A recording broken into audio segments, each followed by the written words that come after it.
And time almost 3 AM అవుతుంది. Cinema అయిపోయేసరికే 1:30, 2 అయిపోయింది. మళ్ళీ ఇక్కడ రూమ్కి వెళ్ళకుండా వేరే రూమ్ బావ దగ్గరికి వచ్చి ఈ వీడియో చేస్తున్నాను. సో కొంచెం ఈ బ్యాక్గ్రౌండ్ అది ఇది ఈసారికి అడ్జస్ట్ చేసుకోండి.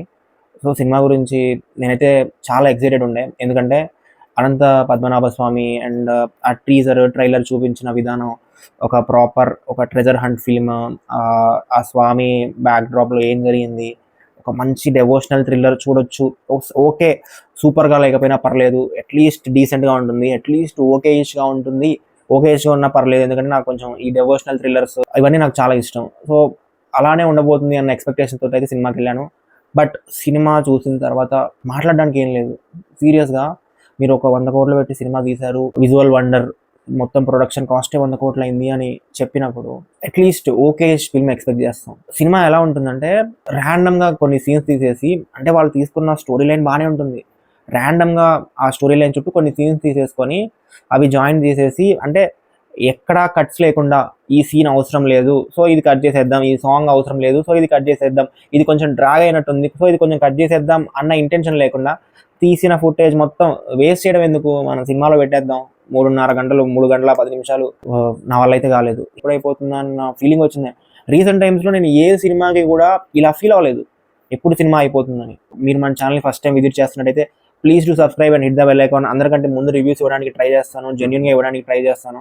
సో సబ్స్క్రైబ్ చేసుకొని ఆ బెల్ ఐకాన్ క్లిక్ చేస్తే ఇలాంటి రివ్యూస్ మేము పెట్టినప్పుడు మీరు చాలా ఫాస్ట్గా చూసేయచ్చు. Coming to the story line, ఈ సినిమాలో బ్రహ్మ కమలం అని ఒకటి ఉంటుంది. దానికోసం దుష్ట శక్తులన్నీ ప్రయత్నిస్తూ ఉంటాయి.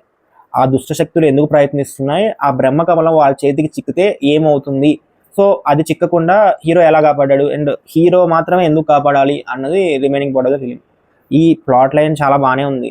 లైక్ దీని చుట్టూ చాలా మంచి స్టోరీ, చాలా మంచి స్క్రీన్ ప్లే, మంచి సీన్స్ తీసి, కానీ ఈ సినిమాలో దేవుడు ప్రతి సీన్లో ఉంటాడు కానీ ఎక్కడ హై రాదు. ఎందుకు రాదు? ఒక ప్రాపర్ డ్రామా ఉండదు, ఒక ప్రాపర్ ఎమోషనల్ సీన్ ఉండదు. ఎలా అంటే కొన్ని సీన్స్ టూ మచ్ వైలెంట్గా ఉంటాయి బట్ మనం ఏం ఫీల్ అవ్వము. ఈ హీరోకి ఏదో అయిపోతుంది, ఈ హీరో ఫ్యామిలీకి ఏదో అయిపోతుంది, స్క్రీన్ మీద బ్లడ్ బాగా జరుగుతూ ఉంటుంది, కొంతమంది ప్రాణాలు కోల్పోతూ ఉంటారు, బట్ మనకి ఏ ఫీలింగ్ రాదు. నీరసం అయిపోయి ఎప్పుడైపోతుందా సినిమా, ఎప్పుడైపోతుందా అన్న ఫీలింగ్ తోటి ఏమనిపించదు, ఒక ఫీల్ అనేది లేదు సినిమాలో. సినిమా స్టార్ట్ అవ్వడం చాలా బాగానే స్టార్ట్ అవుద్ది.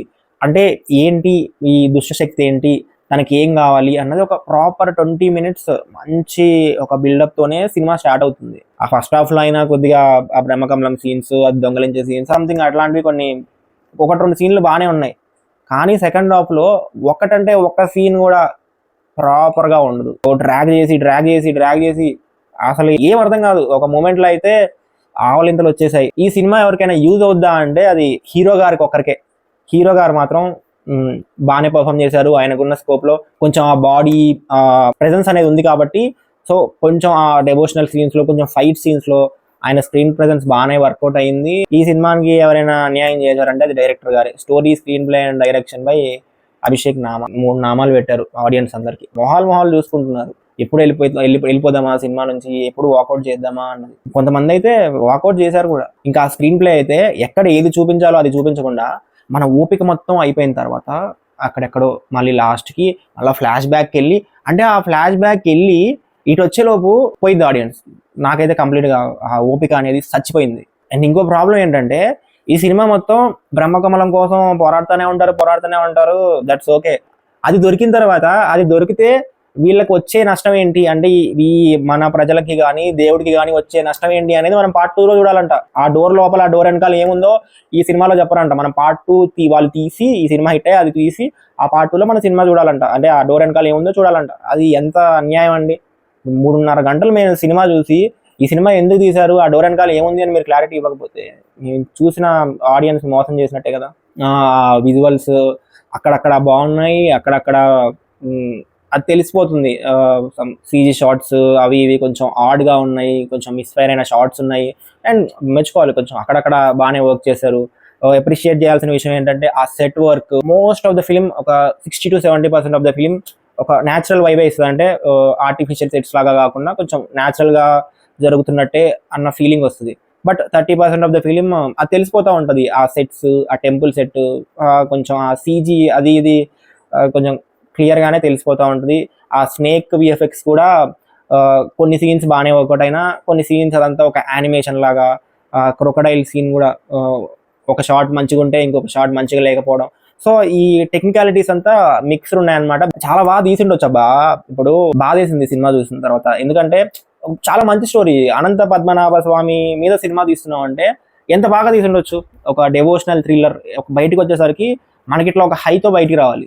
కానీ ఈ సినిమాలో ఎటువంటి హై లేదు. ఆ స్క్రీన్ ప్లే చాయిసెస్ చూసి, ఆ సాంగ్స్ చూసి, ఆ వైలెన్స్ చూసి నా వల్ల కాలేదు సినిమా. ఇప్పుడు ఆల్మోస్ట్ 3 అవుతుంది, నిద్ర వస్తుంది, పడుకోవాలి. సో అది నాకైతే సినిమా నచ్చలేదు. నేను 3.5 గంటలు పెట్టి సినిమా చూసొచ్చి ఓపిక లేకుండా అంతే. That's the review guys. మీరు ఒకవేళ సినిమాకి వెళ్ళాలనుకుంటే మీరు వెళ్ళండి, నేనేం ఆపట్లేదు. నేను వెళ్ళి రావబాదు సినిమా చూడాలి కాబట్టి ఇప్పుడు వెళ్ళి నేను పడుకుంటాను. Good night.